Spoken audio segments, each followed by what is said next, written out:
Thanks for joining me in my garden today. I thought I'd sit by my flowers because the zinnias are blooming and look so beautiful. Today I wanted to talk to you about my experiences growing perennial garlic. You may have never heard of it before. It's actually just hardneck garlic, but the way that you treat it over the course of a year is different from traditionally planted garlic. While you're here, I hope you give this video a thumbs up if you find it interesting or if you learn anything new from it. That way more people can learn about this fun way of growing garlic. Perennial garlic is just hardneck garlic, which is what I've got here, as opposed to softneck garlic. I just harvested my softneck garlic. And you can see the difference here between the hardneck and the softneck. Before I really started growing it, I always assumed that hardneck garlic would be good for storing because the hardneck made me think that it would be sturdy. But in reality, the hardneck garlic is not good for storing. And so out of your garlic, the hardneck garlic should be used first. Softneck garlic is better for storing. So I like to remember S for softneck, S for storage. So this is the kind that you'll braid and keep in your pantry all till next year. I have been growing hardneck garlic perennially in my orchard.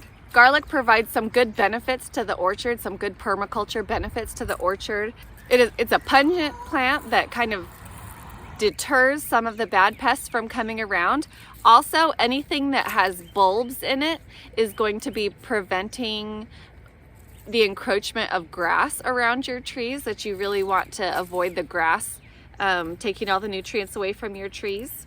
There's two different ways that perennial garlic reproduces. I'll start by telling you the first one, which is how I got started with my perennial garlic. With these little bulblets that grow at the end of hardneck garlic. We actually found this along a wooded street edge where we live. This is what happens after the scape grows and the flower blooms, then these bulbs grow. Now these can be used, they have a garlic flavor and you can use them as little bits of garlic, or these come apart and you can plant these little bulbs.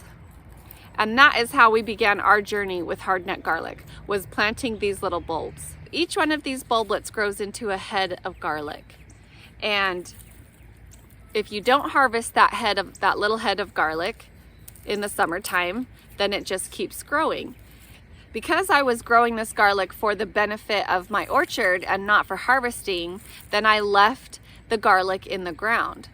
So this is the perennial aspect of this garlic.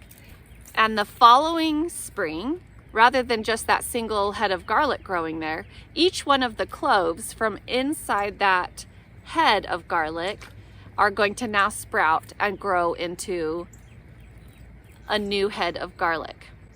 So like all perennial plants, you need to thin out and divide your perennial plants, or else they will start to outcrowd themselves. This year I dug up a lot of my garlic to make space for next year's garlic to grow. But I found it very interesting the way that these heads of garlic would grow.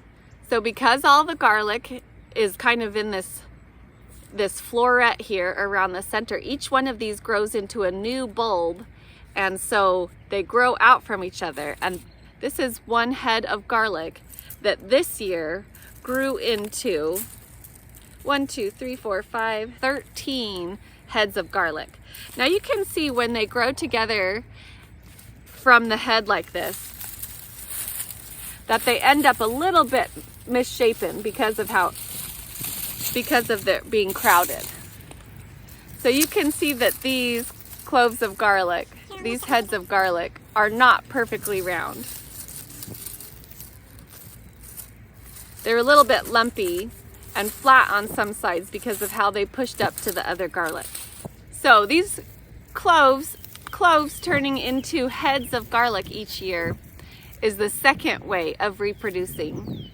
To store hardneck garlic, I just take out the outer leaves to make everything nice and clean. I will just clip off the garlic right about here and store these in a basket or some other breathable container in a cool, dry place. But back to the first way, how do you end up with these little bulblets?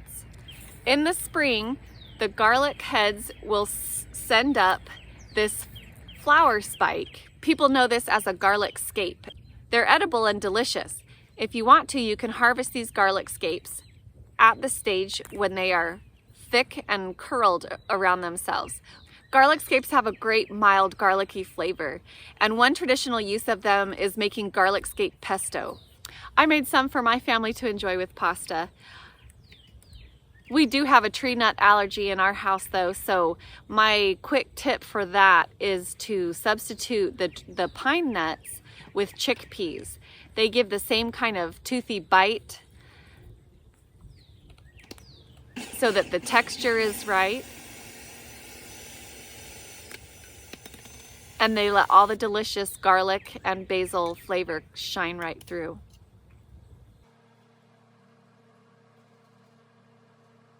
When you cut off the garlic scapes, you send more of the energy of the plant towards producing large heads of garlic.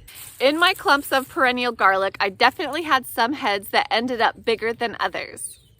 But my biggest heads of garlic were the ones that I had left in the ground a whole year. Here's some of the heads of garlic that were from the garlic that had only grown 1 year. And these are the ones that were on their second year, where they'd stayed in the ground through the whole summer and then through the next spring and harvested that second summer. These ones grew from the little bulblets falling on the ground and taking root last summer and fall, and then growing through this spring and to this summer. That's how big these ones ended up. So growing your garlic in a perennial fashion does help increase the bulb size, in my experience. The foliage was all turning brown and dying back in the middle of the summer now. But then if the weather's good in the fall, the green growth on the cloves will start up for the following year, or it'll start first thing in the spring next year. Let me know in the comments if I left anything out. If you have any more questions about growing garlic perennial as a part of a fruit tree guild or even just a part of a permaculture garden. And if you want more information about growing garlic in a traditional way and when to plant it and how to take care of it, check out this other video with all my tips for getting the biggest heads of garlic.